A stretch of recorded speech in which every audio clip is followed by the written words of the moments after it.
These guys, no, you have to step back. You have to step back.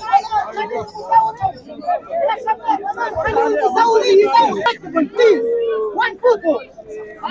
غريبة والله غريبة.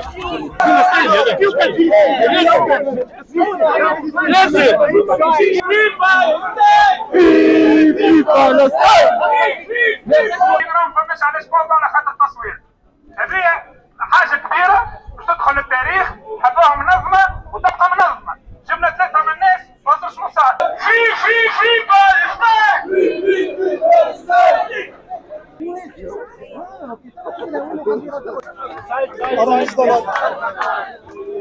Allah'ım dolar.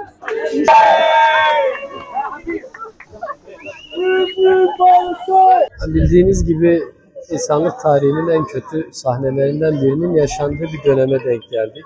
Özellikle Gazze'de yaşanan olaylar aslında ne kadar ağır olsa da yeni bir konjonktürün doğuşunun da göstergesiydi. Çünkü ilk defa sadece Müslüman kesim değil, dünyadaki tüm vicdan sahipleri bu konuya karşı bir tepki ortaya koyuyordu. Bildiğiniz gibi önce Cenevre'de, sonra Refah sınır kapısına yürüyüş olmak üzere küresel eylemler yapıldı.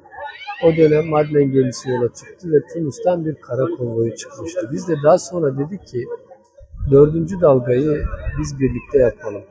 Yani bu tüm ekipler bir araya geldik.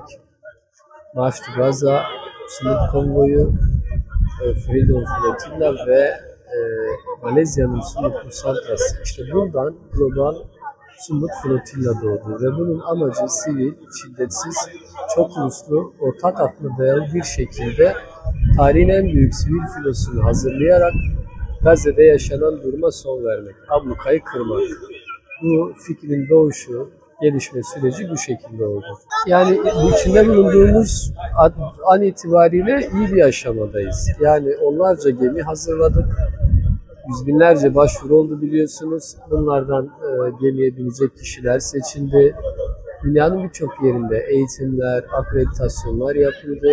Katılımcılar 31 Ağustos'ta ilk kafile İspanya'dan yola çıktı biliyorsunuz.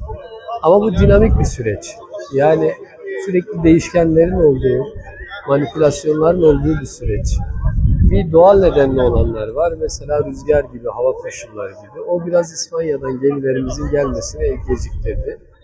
Bir de insan kaynaklı problemler. Yani lojistiğe müdahale, manipüle etme, özellikle İsrail'in filoyu, terörizmle, radikalizmle suçlama girişimleri gibi.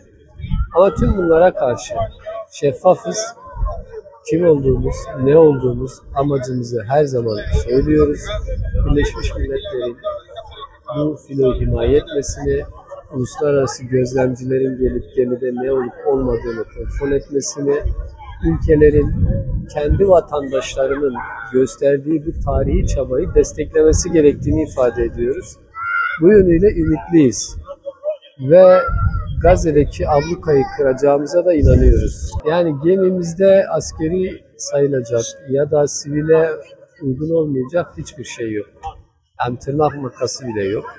Tamamen insani yardım, tıbbi malzemeler var ve aktivistler taşınıyor.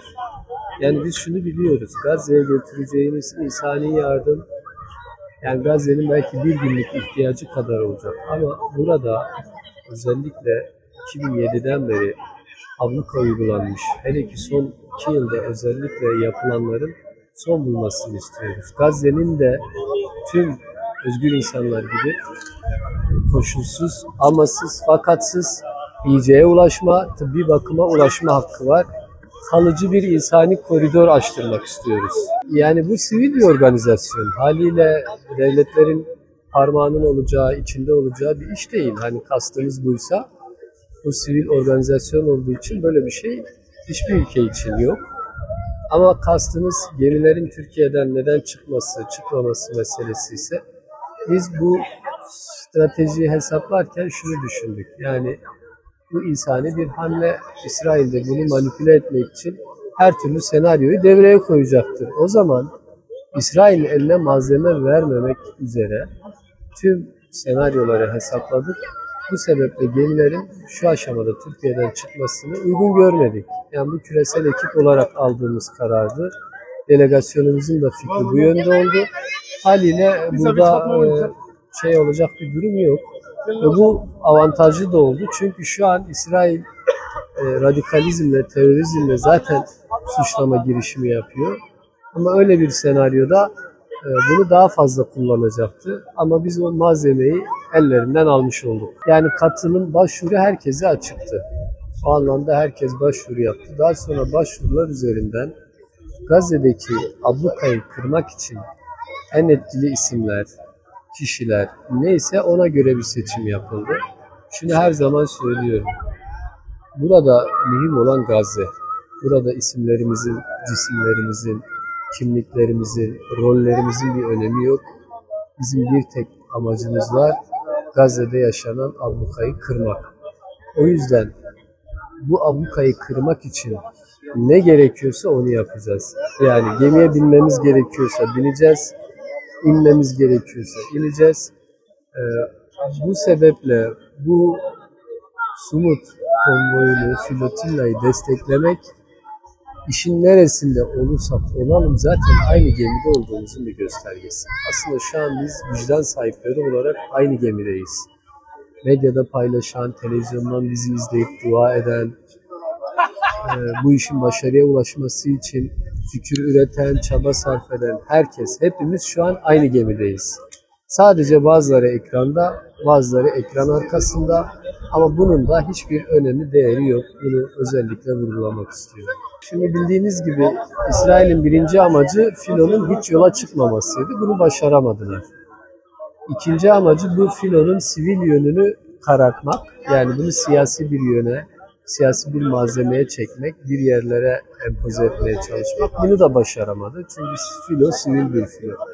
Üçüncüsü filonun amacının askeri ya da çatışmacı bir amaç olduğunu kamuoyu algı manipülasyonu yapacak. Bunu da başaramıyor. Çünkü bu tamamen şiddetsizlik üzerine, çatışmasızlık üzerine kurulmuş bir mekanizma ve uluslararası gözlemci istememizin, malzemelerin denetlenmesini istememizin sebebi de bu. Ve ben şuna inanıyorum, sadece bugün 3-5 ülke değil, bütün ülkeler bu filoyu desteklediğini açıklayacaklar. Çünkü bu vicdan filosu, bu insanlığın filosu, bu ümidin filosu. Haliyle böyle bir çalışmayı desteklememek otomatikman aslında İsrail'in yaptıklarını benimsemek gibi bir durum oluşacak. O sebeple bir kez daha sesleniyoruz. Bu devletlerin askeri gücü olan, nükleer bombalara sahip olan, yani uluslararası kurumların BM'nin yapmadığını dünyanın vicdan sahibi insanları yapmaya çalışıyor ve bunu başarmak üzereler. O yüzden hepimizin bu sürecin içerisinde olması gerekiyor ki başarıya ulaşalım. Tarihle ilgili dinamik bir süreç olduğunu ilk günden söylüyoruz. Planımızda bir değişiklik yok. Sadece hava koşulları ve lojistikle ilgili birkaç aksamalar oldu biliyorsunuz. Yani en geç önümüzdeki hafta içerisinde biz yola tekrar çıkmayı, Akdeniz'de buluşmayı hedefliyoruz. Gemi sayısı da şöyle, insanlar gerçekten merak ediyor, sadece şunu bilsinler. Yani tarihin en büyük filosu olduğunu bilsinler. Şimdi ben size 100 derim, 99 gemi çıkar. Hani birin teknik arıza verir. O yüzden biz sayı vermiyoruz. Yani böyle bir şeyi gizleme amacıyla değil. Dinamik bir süreç olduğu için ama çok sayıda onlarca gemi olduğunu söyleyebilirim. Şu anda Tunus'tayız. Bir haftadır buradayız. Hazırlıklarımızı tamamladık. Katılımcılarımız eğitimlerini tamamladı.